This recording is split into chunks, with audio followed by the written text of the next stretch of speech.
And we're back again. It's your friendly neighborhood film watchers. It's Frankly Football. It's a glorious day. It's a glorious day. Man, this is like a day I've been looking forward to all week, man. I got home, got domesticated. Wife had me doing the list of things I had to do.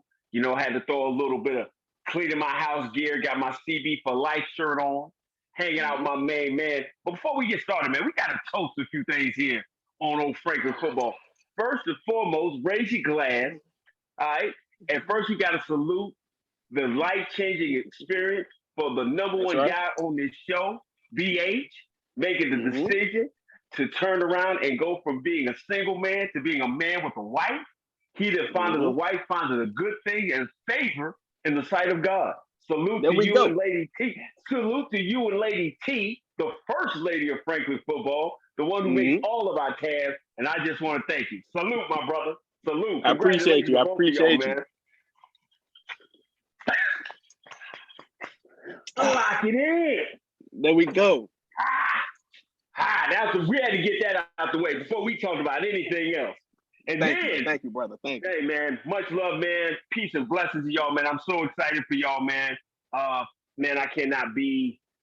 It's not even words, man. I'm so excited for y'all, man. I'm glad. I'm Then excited, bro. I really am. we heard about that, and then the second most important news happened. That's right.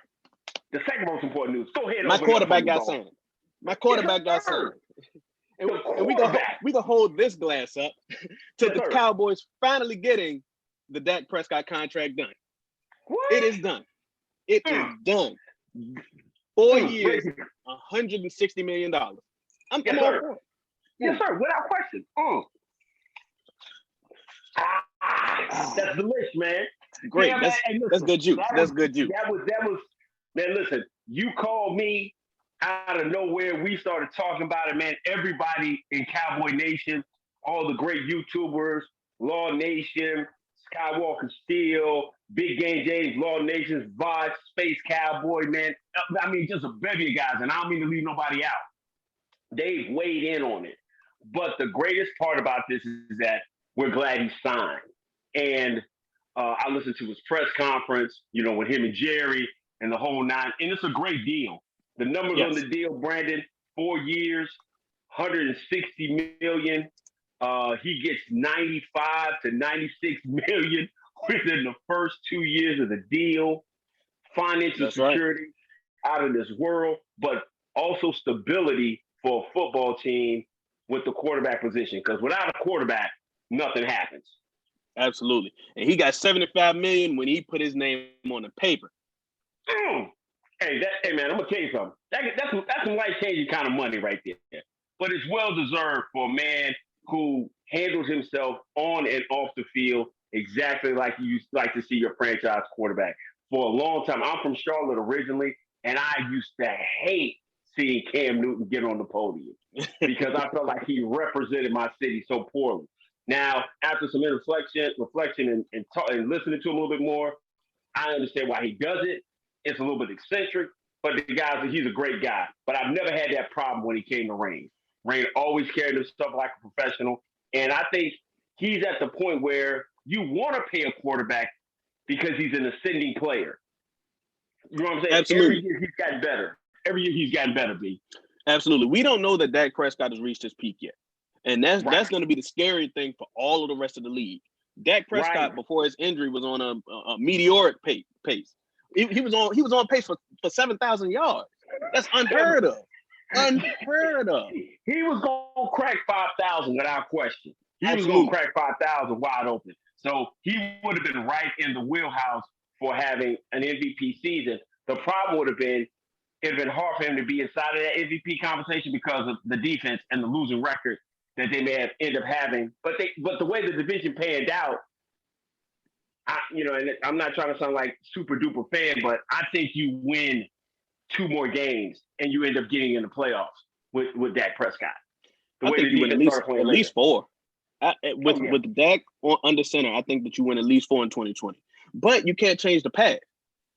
right. but you put Dak Prescott and this offense and an upgraded defense on the field in 2021 against these other mediocre quarterbacks in our division. Oh, come on now.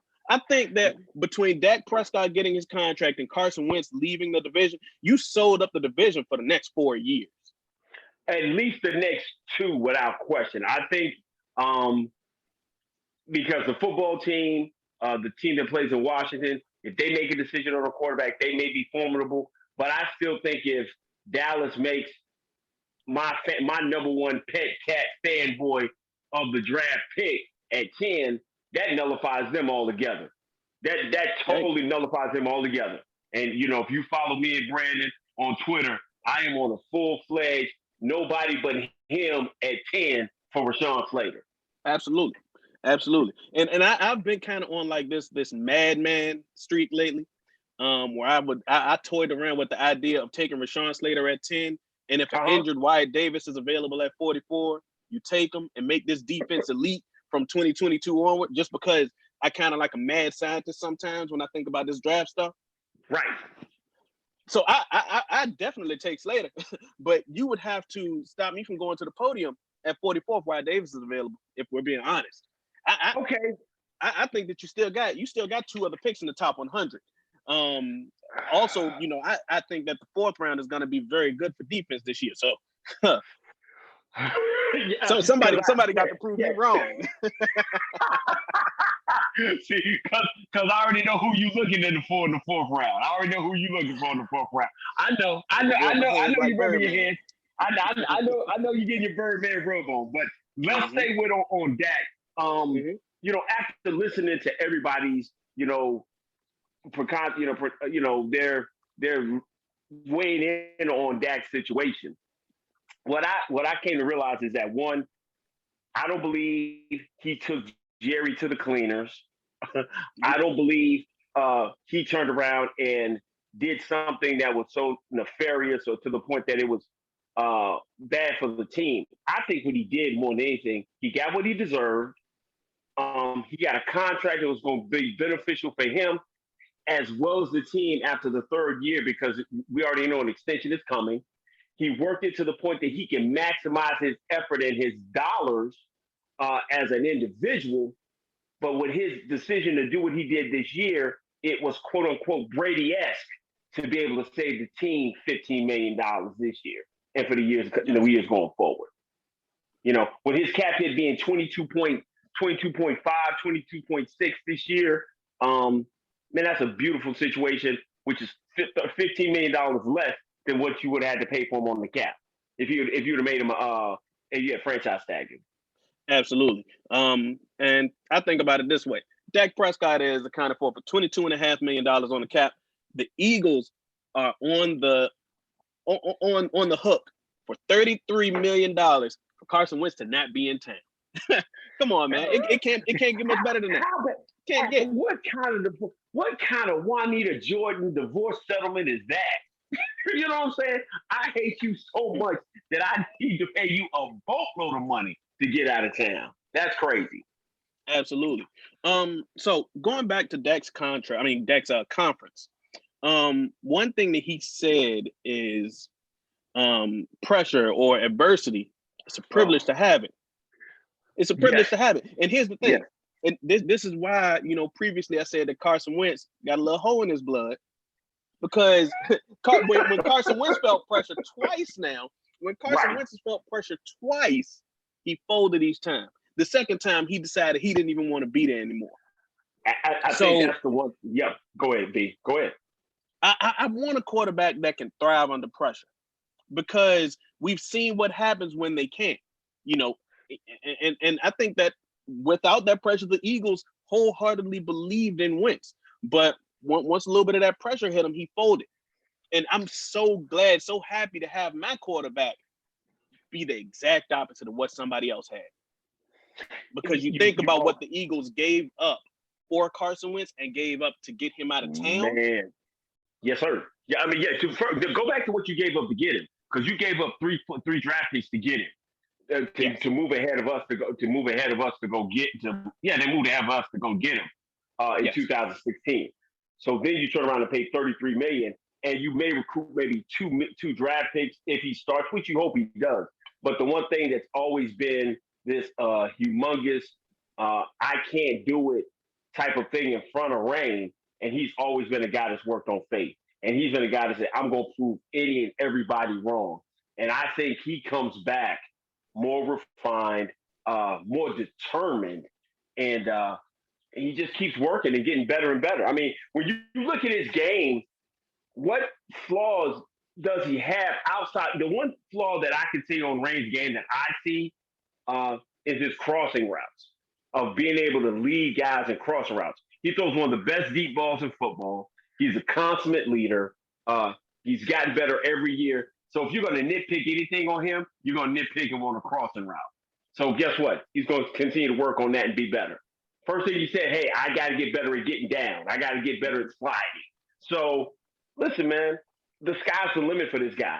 And he's your quarterback. He's always been my quarterback, but he's officially signed as my quarterback. Absolutely.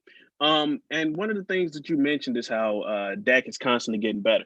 For those of you that watch our channel, you would know that the last video was talking about the whole Russell Wilson situation, where it was toyed around with in the mainstream sports media that Dallas should trade for Russell Wilson. Russell Wilson has peaked. We know what he is. Right. We don't know that Dak Prescott has reached his peak yet. So for a long time coming, we either have what he has been or what he could continue to be, which is up. And that's one of the things that I'm really proud about, to have this guy as my quarterback, because absolutely, as it stands right now, I would say that Dak Prescott is easily a top 10 quarterback in the league. Well, I mean, that's without question. I don't think there's any, most people, you say top 10, I want to say top 7, because I think he's moving into the direction of being in that top 5. And yes, I'm weighing everything for making him top 5. I'm not just talking about his money. People say, you paid a good player great money. No, I paid an ascending player great money. And within about a year and a half, that contract will be dang obsolete. Hey, I don't want to cut you off, Chris. I can't wait until it's time for Lamar, Baker, and Josh Allen to get paid. I can't wait, because then I want these people that really downed Dak Prescott to keep that same energy. I want them to keep the same energy and say that all of those guys are not. Don't lose the intensity. That's right. Exactly. All of those guys are not Pat Mahomes, so they don't deserve to get paid, right? That's what people said. Don't lose the intensity. Keep the intensity. Because here's the thing. You're going to have to pay them more than Dak Prescott. See, absolutely. And now here's the funny part. Now follow this, B.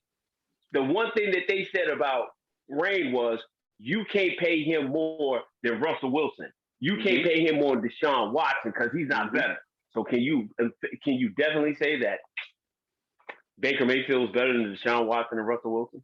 Can you definitively say that Lamar Jackson is better than Russell Wilson, right? And Deshaun Watson? Can you emphatically say that Josh Allen 1 year is better than Deshaun Watson and Russell Wilson? See, right. and that's the thing about that. That is the thing about this position that people don't get. They don't get that every single year it's a constant progression. That's right. What happens with the quarterback position. People want to, pump the brakes and make the market go backwards. It doesn't work like that. It never will. No. The market will never go back to those 15 million per year days. It won't. And that's why I don't like the comparison to Tom Brady when it comes to everybody. Well, Tom Brady took X amount of dollars. He took less money. No, Tom Brady never won a Super Bowl without a top 7 scoring defense. That's not conjecture. That's not guessing. That's unadulterated fact. So when you have a great defense, you can turn around and say, okay, I know I don't have to go out and score 30, 35 points for me to win. Rain walked into last year. We would talk about 40 burger. He knew he had to score 40 points to win games. And that's what we're trying to shift and change. But now I know I got a trigger man that can give me 40 points. And I'm flat out excited. Kellen gets another year inside the system. Kellen gets to talk to his guy for another year. They get to build that connection and grow. And guess what, man? The sky's the limit for this offense. Sky's the limit for this team offensively. We just got to fix the defense. Two things. Go ahead. I don't like when people say, "Oh, Tom Brady wouldn't have did this," and so on and so forth. In 2010, I believe it was right before the 2011 season. I believe Tom Brady got the largest contract in NFL history. It was 4 years, $72 million. Come on. At that point in time, of course. Wait a minute, B. Do you mean that Thomas Edward Patrick Brady Jr. was the highest paid quarterback in the NFL? And in 2010, at that time, yes. And in 2010, he had just won what? By that time he had won his three Super Bowls, but they were on a drought during that time frame when he signed that deal. Correct? Right. So he had already won 3 Super Bowls, but they were on like a 3. If it was 2010, they were like on a dang near 5-year, 7-year drought of them winning the Super Bowl. So he could turn around and say, "I deserve to be the highest paid quarterback in football." Nobody scoffed at that. Matter of fact, this is a documented fact by most of my barbershop buddies. When Tony Romo turned around and was the highest paid quarterback in football, I dang near left the Cowboys fan base because I didn't feel he deserved to be the highest paid quarterback in football after 3 years of 8-8. But I digress. Right. So Tom Brady, when he was the highest paid quarterback in football, and he got all his money. That's right. He got all his money. Got every bit of his money. Every bit of his money. So now he can come back now, restructure his deal. Oh, hey, I don't need to get the highest paid. Hey, I'm all about championships because he's at the end of his career where he's dealing about legacy. Once you get that life-changing money, you can turn around and say, "I don't need as much, but let me get my life-changing money first." Absolutely, man. And I just said that. I just wanted to bring that factoid out because I want people to stop using Brady as like the poster child for generosity. You know, when that hasn't always been the case. It hasn't been. So, you know, Brady got his money at this point with the Patriots twice because remember his last few years there, he was getting 30+ million. Absolutely. Because he felt that he deserved to be the highest paid player on the team. And they obliged him. Right. So, you know, crucifying Dak Prescott for saying, "I want to get my money." I hate the term giving him a contract because I think that he's earned that. Absolutely. Right. Saying that he wants his money because he's earned it. And fans and media personalities, you know, crucifying him because of that, I think it's dead wrong. It's dead wrong because the Cowboys, I think, are spoiled. I think that we haven't had to go through the quarterback drought in a lot of these modern fans' lifetime. The mid 2000s to now. So the past, I would say 14, 15 years, we've been blessed with at minimum above average quarterback play. Listen, you have gone from you weren't around here for the Danny White, Hogaboom. You weren't around for that, so you didn't deal with that mess. But you were here to see. You didn't understand the Clint Starners, the Ryan Leafs, the Quincy Carters. Oh gosh, Testaverde, Chad Henne, the Henson kid, the other kid in Michigan that outplayed Brady that the world thought was a whole lot better. That's right. You know, and all those guys to get to the point of getting to the guy who built AT&T Stadium. I would always give Tony Romo that. He kept the Cowboys relevant to build that stadium. That's Tony's stadium. He built it. Now, pass it on to Dak is what most teams are trying to do.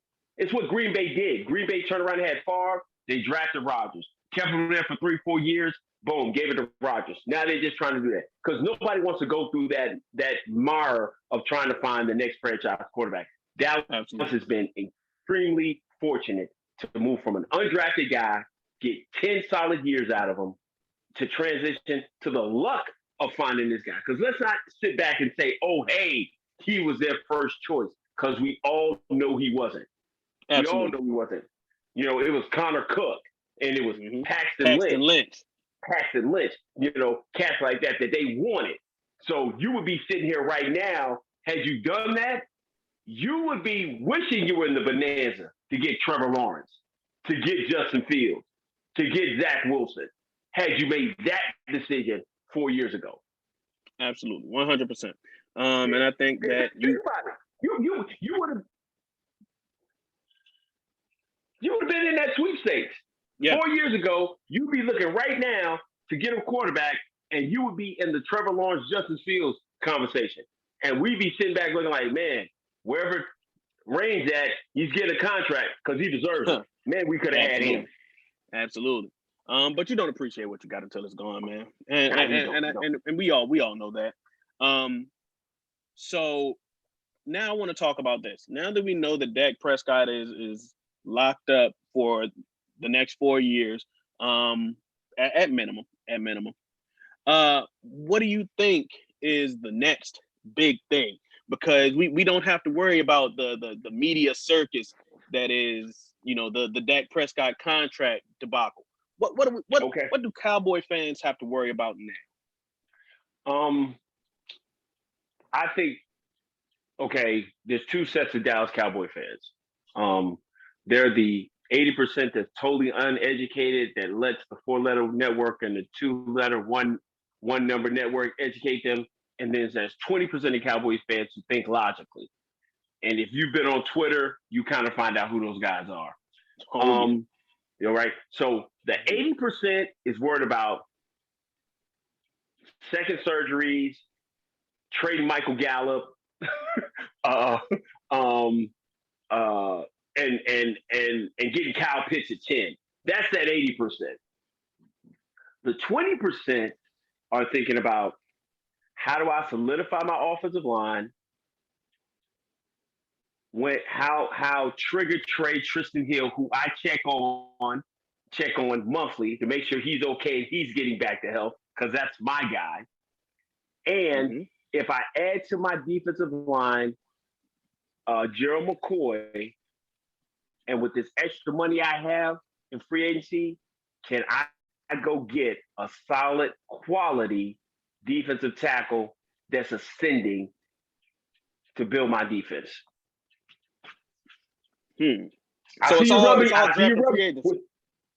Oh, well, see, because if you look at PFF, Mm-hmm. the number one free agent that everybody should be looking at is Chris Godwin. Yeah, Beforehand, they had somebody else up there, but he he's got off the list. paid. He's off. Yeah, He's he's off the off the list. list. He off the list. So the number one free agent is Chris Godwin. But in Mm-hmm. my book, the number one free agent for me is either I would love to get Dalvin Tomlinson or Malcolm Brown. Defensive tackles, young, ascending guys who I can fit in and plug into my defense. I'm looking at getting my left tackle for the future inside the draft because I don't want nobody but Rashawn Slater at 10. I don't want nobody but Rashawn. I don't want Christian Darrisaw of Virginia Tech. I don't want the kid out of Notre Dame. I don't want nobody but Rashawn Slater at 10. I just made an investment of $160 million in my quarterback, and I can get my left tackle for the future, play him at left guard day one, and when Tyron Smith does his ceremonial 13 to 13 games a year, I can switch Rashawn Slater out to left tackle. I can slide in Connor. I can slide in Connor McGovern Okay. or Connor Okay. Williams. Whoa. Wait a minute, hold on. Follow me. Just follow you, boy. Just follow your boy. Hold on. Let me play your pattern and follow your boy on this. Okay. 45% of your offense is your offensive line, right? If my Yes, sir. offensive line if my offensive line is 45% of my team, I know that those guys are gonna get banged up. I know Zach Martin can maybe miss a game. Okay, I know Lyle Collins get banged up. He may miss a game. I know Tyron has missed 5 games a year for the last 3 years, right? Of course. Here's who I don't ever want to see in a Cowboys uniform on the field ever again playing for me. I never want to see an Xavier Sulafilo type playing on the field for me. I never Perfect. want to see linoleum steel back on the football field for me again. Okay? And I'm gonna be honest with you, even though he's a man of faith and a great guy, I don't want to see Joe Looney on the field. Love him. So if Wonderful guy. I just my don't man, want him on my listen, field. I'll let him talk to my kids and everything, but I don't want to see him on the field. So if Of I course. can keep Connor Williams, which it'll be tough in a contract year, as my swing tackle, swing guard, if I can keep, I got him there. He can go both sides. I'm gonna keep Brandon Knight. I can keep him. I'm gonna keep Terrence Steele for practice fodder. Make make guys feel good. But in a game, those are the guys. Those are the 8 guys I'm giving. The 8 guys I'm giving jerseys to are my 5. If I get Rashawn Slater at 10, Connor Williams, Brandon Knight, and who and McGovern. no, and McGovern. Those are my 8. Those are my 8. Those are my 8. That's my Okay. those are my two those are my two those are my 2 guards and my swing tackle right there. And So I'll keep Terrence still on the roster for practice purposes. But God forbid, I hate for him to go down. I hate for any of my guys to go down.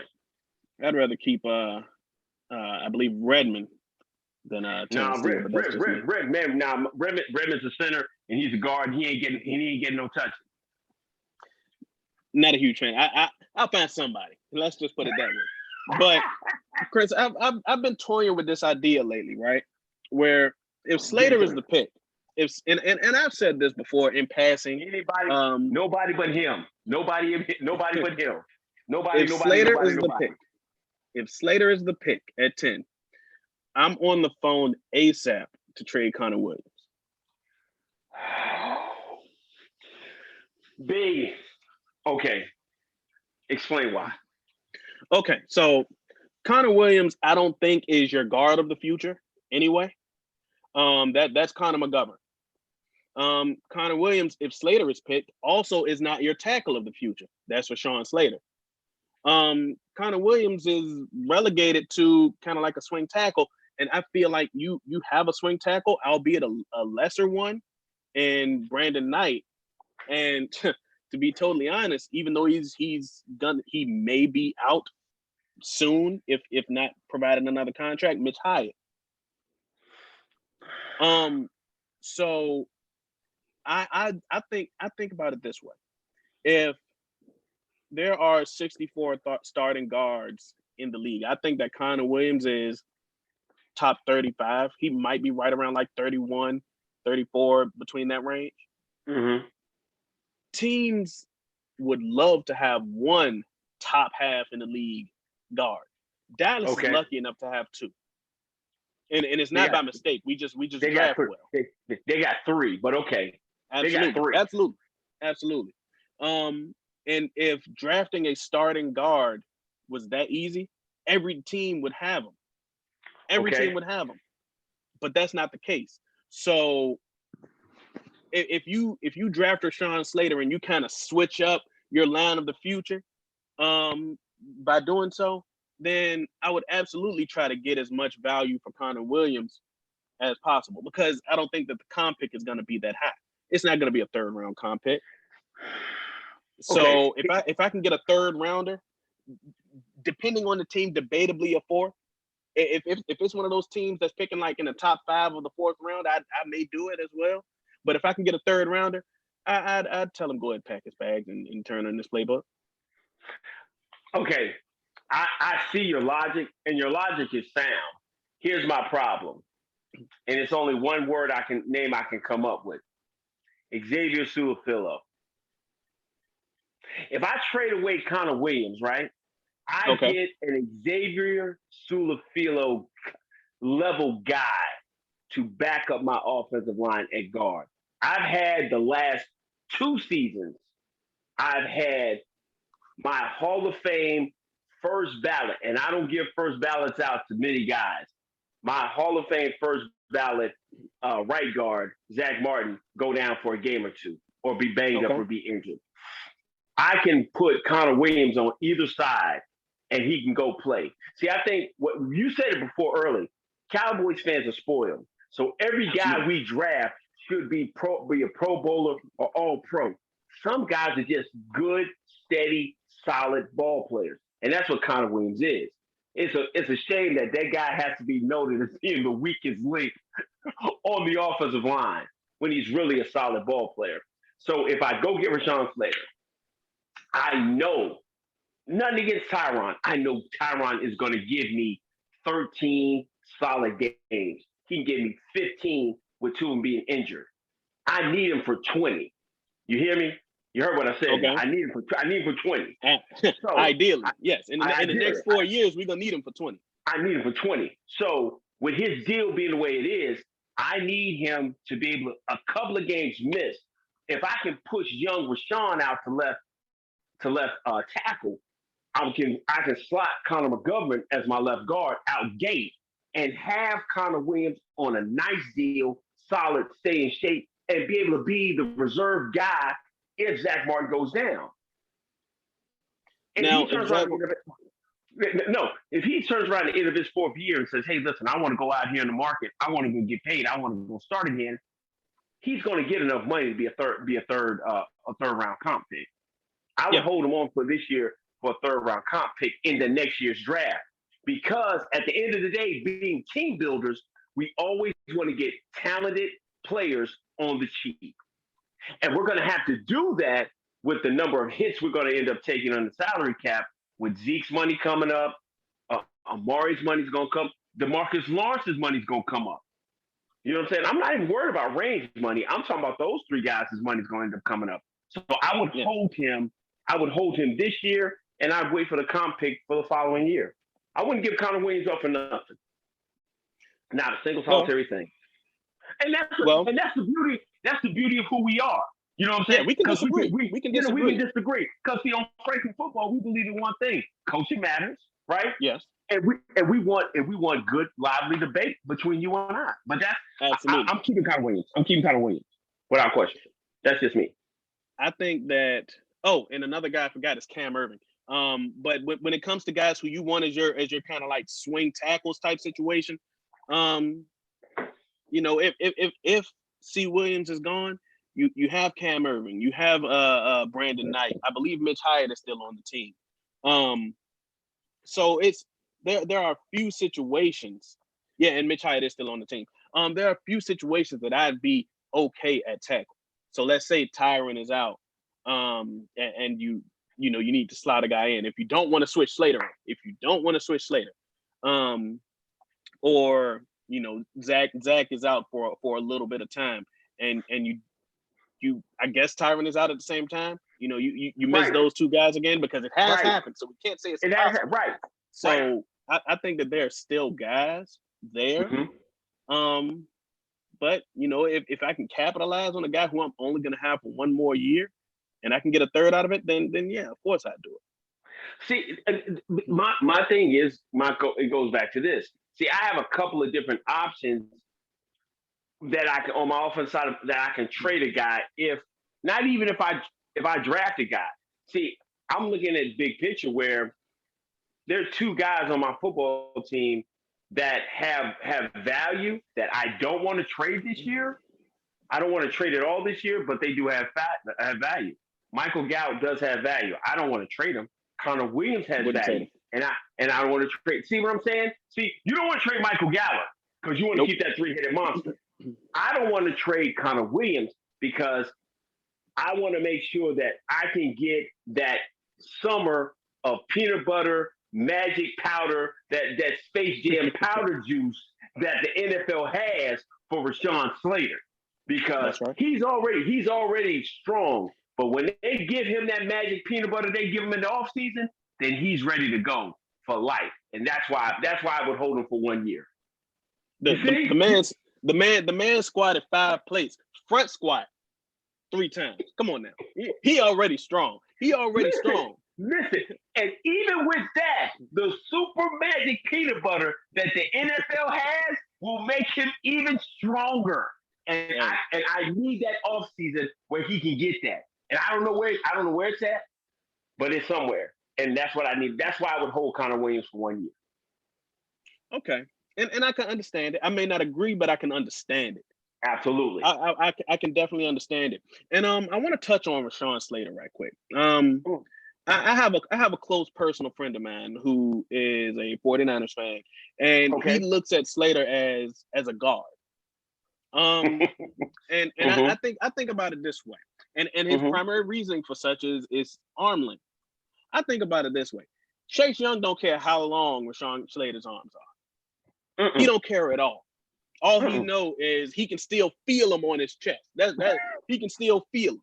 You know, Right. it's Right. still a dent in his old pads that he look at for motivation every day. He has to. He has to. It's almost like the dent inside of Captain America's shield or the Yeah. ass whooping that the Hulk took from Thanos. They will never forget that, and it's motivation for them to be better at what they do daily. But this is the thing that makes this offensive line thing so important is that the nuances that the young Rashawn understands now that makes him better, that will make him that 10, 12-year vet. Whereas Tyron, when he came in his first year, he was just an athletic specimen. And Yeah. then he Through became, guys left and right. right, he throw him in, he'll bounce, like he throwing him out the club. But it took the nuances of working with DeMarcus Ware to get him better. Rashawn walks into the game. He comes off the podium in April with a lot of that nuance already there. That's why Absolutely. in our ranking, J.C. Horn and Calvin and young Calvin put the weed in the back, don't and keep my mixtape hot. Joseph is so hot for us because nuance is some of the different things that these young players are learning, techniques and setting guys up and understanding stuff that makes them when they go to the next level. That with more coaching and their athletic ability going into their prime makes them amazing. Rashawn Slater is amazing day one. He's amazing Absolutely. day one. Plenty strong, super smart. Hey man, like I said, when I was putting that before we said pay my quarterback, I'm still nobody but him at 10. I don't care what you say. If he's there at 10, I'm ecstatic. When the way Vox went crazy over CD Lamb at 17 last year, I'm losing my mind for Rashawn Slater at 10. Absolutely. And here's one of the things because I started watching O linemen. I got some receivers done, and offensive line is my uh Oh, next oh, area of tape that I'm watching, and I'm working from the outsides in. and absolutely. and and my reasoning for that is I don't think that there are any like super good centers in the draft this year. But that's neither here nor there. Um, Right. I don't need one anyway. so the thing about Rashawn Slater, I couldn't find anybody that whooped him. I couldn't find anybody that just flat out whooped him. We got somebody on my team that whooped Panay Sewell. Bradley and I beat up on Panay Sewell in Hey, 2019. what, no, well, first off, correction, my brother, and I don't like to correct you. We got a guy that's allegedly on my team because I didn't Okay, get to see him play. But there we in go. his college tape, he whooped Panay Sewell like he That's owned right. him.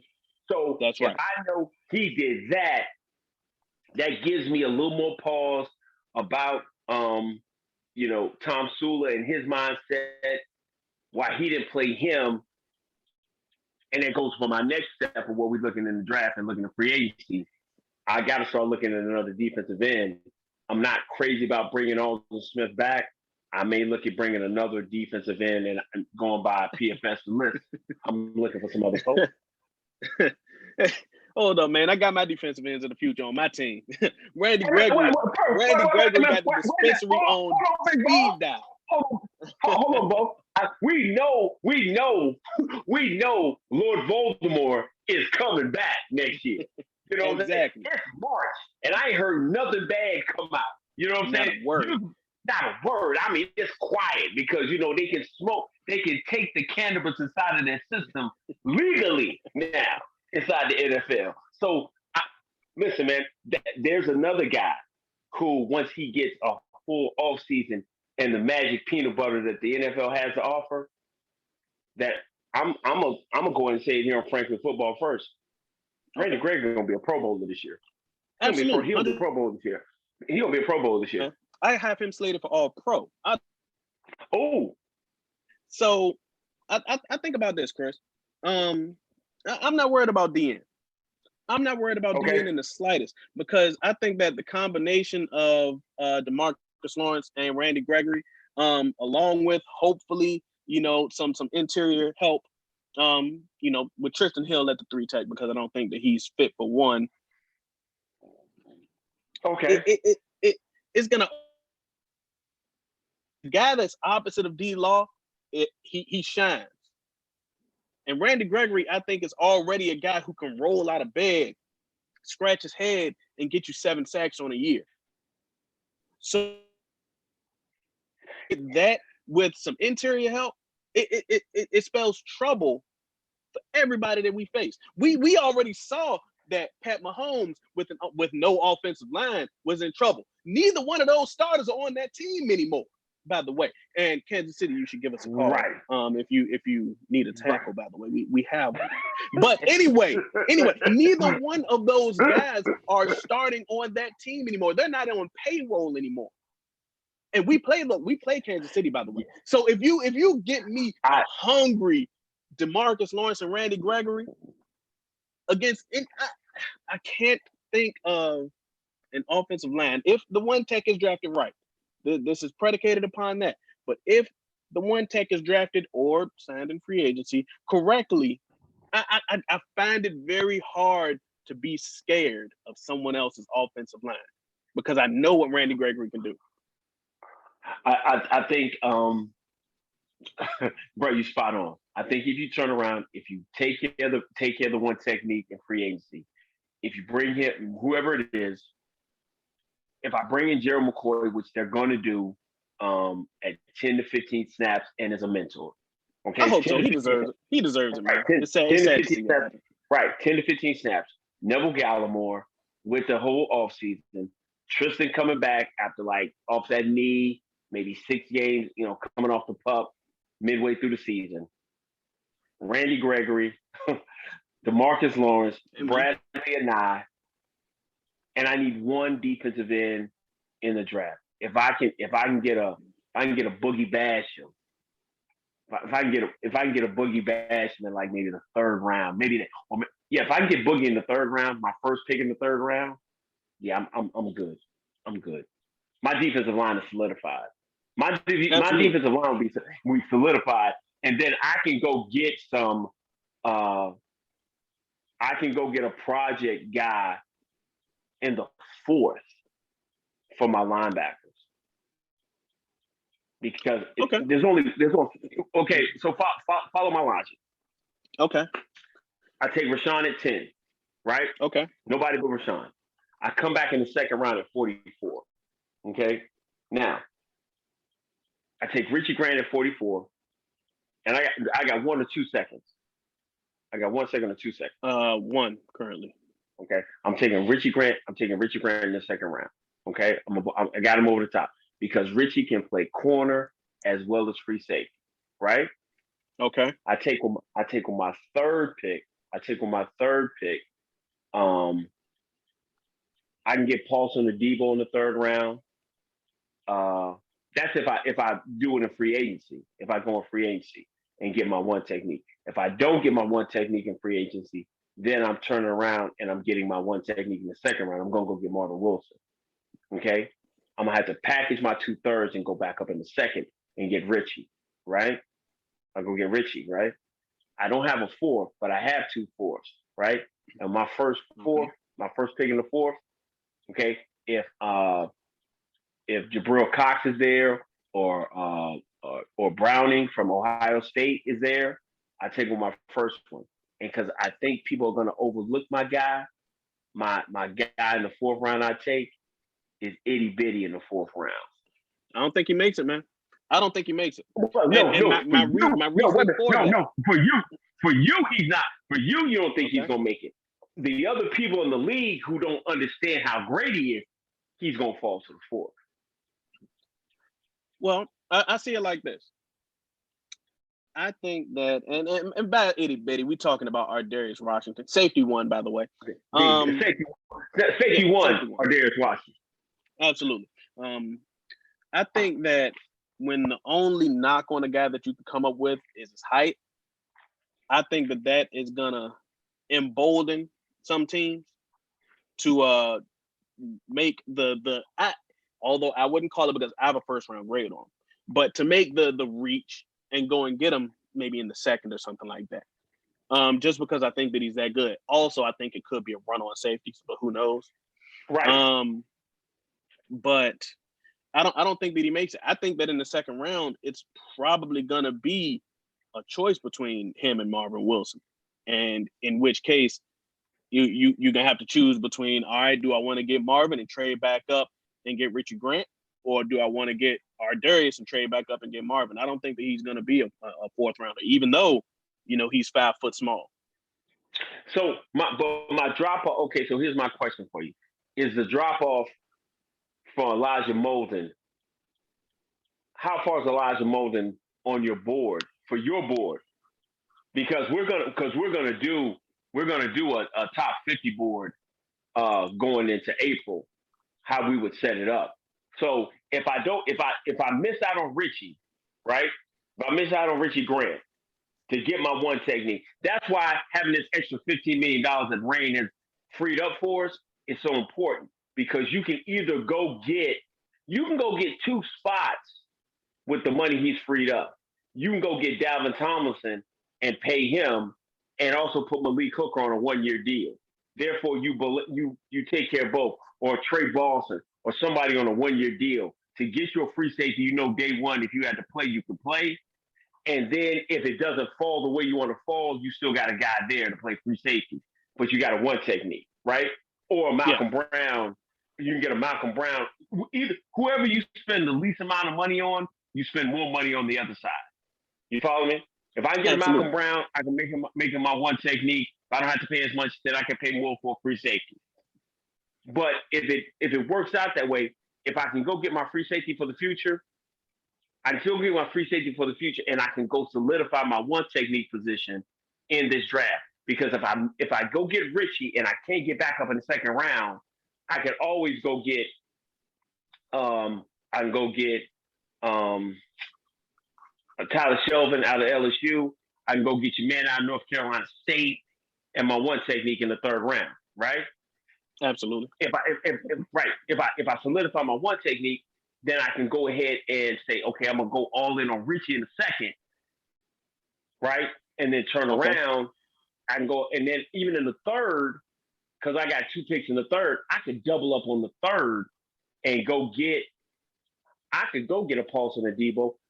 If it reaches the third, I can go get Paulson Adebo and get Itty Bitty in the third. You follow me? If he makes it there, absolutely. I already know he's safety one for you. But if I solidify one position in free agency, then I make a run on the other one, which is corner and free safety in the second and third round. Because here's my thing. Out of my cornerbacks for us, now this is just for me. Number 1 for me is J.C. Horn. Number 2 for me is Calvin Joseph, because I need that grip. Number 3 is Caleb Farley, right? And number 4 is Surtain for me. Those are my top 4. Okay? Those are my top 4. So because those are my top 4, if those guys are all gone, and if I've already solidified my one technique, then I say, okay, my top 4 corners are gone. Number 5 is Paulson Adebo. If I turn around the second round, if I don't get my one technique, and I'm gonna go and get my guy in the second round, I'm gonna go get Richie, and I know Paulson Adebo will be there in the third. I know Paulson will be there. If Paulson ain't there, Obi's little brother will be there in the third. Yeah, me too. Yeah, Mofan will be there in the third. You follow me? Yeah, this $15 million that Rain has freed up will make it to the point I will either go hard for a one technique in the second, or I'll go hard for my safety corner in the second and third round. That's how important signing this deal was for this team. Well, one thing that isn't really common for the Cowboys is making that big splash in free agency. Right. I think that that they tried to do it last year with Dontari Poe and guys like But that, but but did it didn't but pan did out. they really? Wait a minute. Did they really make a big money splash, or did do a big name splash? I think we have to get past the point of saying the failure in free agency last year was based on they spent a lot of money. They did spend a lot of money on Poe. They cut Gerald McCoy, and then they traded away Everson Griffin and got a draft pick. Absolutely. Right? Okay. Morris Candidate opted out. He's going to be one of your cornerbacks to come back. Okay. So he's going to be a special teams guy or your fourth corner. And I mean, you know what? Ha didn't make it through, so you didn't pay him a whole lot of money. I think you did a lot of splash with names. You didn't go get a lot of splash with value. Yeah. I definitely agree. I think that in a lot of ways, with casual fans anyway, it goes hand in hand. The names are kind of like the splashes in free agency. And I think that they did exactly like you said, try to make a big name splash, and it just didn't work out. But we know for a fact that they haven't really made the big money splash in free agency in quite a while. They haven't done the money splash in free agency since Brandon Carr. Now, here's my thing. I agree with that philosophy. I pay so much attention to the draft. I'm a big draft guy that I think that, and Stephen Jones said this best, the heart and soul of your team is in the draft. I think that you draft your guys and sign your guys. And a team that drafts well like us can live and die by that philosophy. Yeah, okay, you can. In a year where the most of the meat is in the second and third and fourth rounds of this draft, and the majority of your main picks of guys playing 4 years solid for you and becoming compensatory picks, that's why Connor Williams couldn't get traded by. I don't care if I do get Rashawn Slater, because he's going to be a compensatory pick going into the next year, and you need to get players cheap. That's why in the second and third, fourth round, we're gonna really make our bones this year in the draft. Man, I would give up a six to move back up into the fourth. Because my 6 and 7 rounders, come on, man. That ain't gonna be the meat of my team. I would use one of my six to get back up, to get back to the fourth or the fifth round and get a guy. I need seven guys this year. I think I can get 7 guys this year in the draft that can make a spark on my team. Absolutely. Right now you have 4 picks in the top 100. Right. And besides those 4 picks, I think in total you have what, 9? 9. If you want to sacrifice those other 5 picks, move up and get 2 other picks in the top 100 or something outlandish like that, it could be done. It could be done. I mean, you hit a home run on every pick last year. Let's be honest. Yes, getting absolutely. Lamb, getting the 2 questions you have are Reggie Robinson, which I think will come back better. Bradley and I will get an opportunity to play. Those are the only 2 question marks you have. Ben DiNucci is great for practice and nothing else. Yes, I need a third quarterback. I need a quarterback to take throws off my quarterback arms during training camp. So Ben can be that guy. But you had a A to A plus draft last year, and you got players inside that draft that's going to be able to be good for the next year. I definitely believe you can turn around and get 4 starters back this year. You get 4 starters out of this draft, you killed it. And I think you can get 4 guys, and you got 4 spots that you need people in. Absolutely. You need your tackle. You need your tackle of the future. You need your one technique to solidify your team. You need another starting corner outside of Diggs, and you need a free safety to match up back there with Donovan Wilson. You need a mic. Well, you got your mic. Your mic's on your team. Your mic's on your team. Your mic's on your team. He's got a bad neck, but he's your mic. Yeah. I feel like people are finally starting to catch up to my beliefs. And I've been a Nick Bolton fan since early December. People are finally starting to catch up to Nick Bolton. And remember this, I said this a few weeks ago. it's gonna come draft time where Nick Bolton is gonna be in consideration for a top 15 pick. That's happening right now. My problem lies in this and this alone. There's nobody else at 10 I want outside of Slater. I don't believe Slater falls out of the top 13 picks. I'm glad that you mentioned this, and I hate to cut you off. Are you taking off your hat and your armor and your mask, hanging up the shield, and you're no longer Captain Trade Down? I am not trading past. Well, originally we were at 16. I'm still there. I think San Francisco. Yeah, I know. You're standing solid at 16. You're standing solid with San Francisco at 16. I believe there are 14 first-round grades. Huh? I believe it's Arizona at 16. Okay. But continue. You have 16 first-round grades. Okay. I got 16 first-round grades. I'm not trading away from a great player. I'm not trading away from a great player just to get another pick if my great player is sitting on the board who sets my team up. Now, if somebody's crazy enough to come at 10 and it doesn't take me out of those top 16, I'm fine. My problem is if I'm sitting there at 10 and Rashawn Slater's on the board, there's nothing that's going to get me to go away from Rashawn Slater at 10. Because he solidifies my football team for the next 15 years. He solidifies my offensive line for the next 15 years. Now, that's why I'm a little different. Okay. I'm a little different. You said you have 14 first-round grades? I got 14. 14. Okay. I got a large amount of first-round grades. Okay. All right. Okay. I got a large amount. I think I have, and I can't look because, you know, in the days where some of us cannot afford $1,000 cameras, my phone is my camera, and that's where my notes are. But if I recall, I think I have 21 first-round grades. Well, you know what?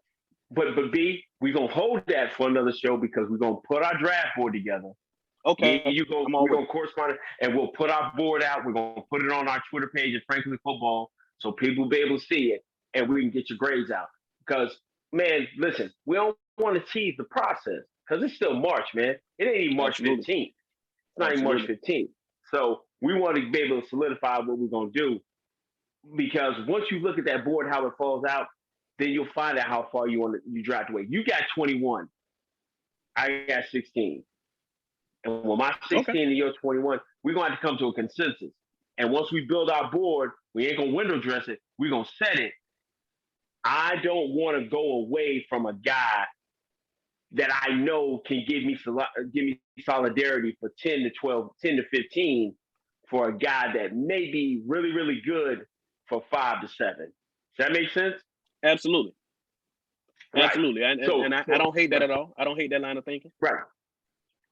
So if my old lineman is there for the next 10, I'm taking him. Even though I may want the dog of J.C. Horn there. But if I can get another pick, see the crazy part, if I get another pick in this year's draft in the second, and then a first in the following year, that may sway me, but I don't want to go past 16. I don't want to go past 16. Hey man, Kansas City need a tackle, and they all the way down to 31. they Hey Chris, I'm just saying, man. They might throw some things at you, Chris. They need 2 of them things. Chris. Man, listen. I wouldn't want to take that from Kansas City because Kansas City's still gonna have me at the bottom of the first round. I mean, this ain't like a fantasy football draft where I'm picking 30, 31st, and 32nd. You know what I'm saying? Because I'm picking 32nd next year because I got my quarterback. So absolutely. I don't want to be picking 31st and 32nd next year. I'd like to be, where the impact players are at in the top 15, 16 players every year. So I love the fact that, and because teams draft so poorly, that's going to be pushed down a little bit too. Because I know somebody's going to do something just stupid and push a guy down this year, aka somebody drafting the tight end in the top 10 and pushing somebody down. Long as it ain't my team, man, I'm all right. Hey man, that's your problem, man. As long as it ain't mine, as long as it Yeah, ain't mine, that's your problem. exactly, That's it, man. exactly. But I think that's it, man. We didn't want to Hey man, take too much of your I time. think we're kicked them small. My glass is empty, my thoughts are Exactly. flowing. And my glass is empty, my thoughts are flowing, and the wife wants me to cook some dinner, man. But definitely, man, we appreciate everybody that has spent time with us, clicks and watches us, man. We appreciate all the love, man. We appreciate all the clicks. But make sure you share our content, man. Make sure you go ahead and put a comment at the bottom, man, because we love interacting back and forth with you. Make sure you check us out on Twitter at Frankly Football, but the last L is a one. And man, we'll love to get back and forth with you. But until next time, man, I'm setting off Chris, man. I'm I'm hanging Brandon. out my main man. This has been Frankly Football. Peace. Peace.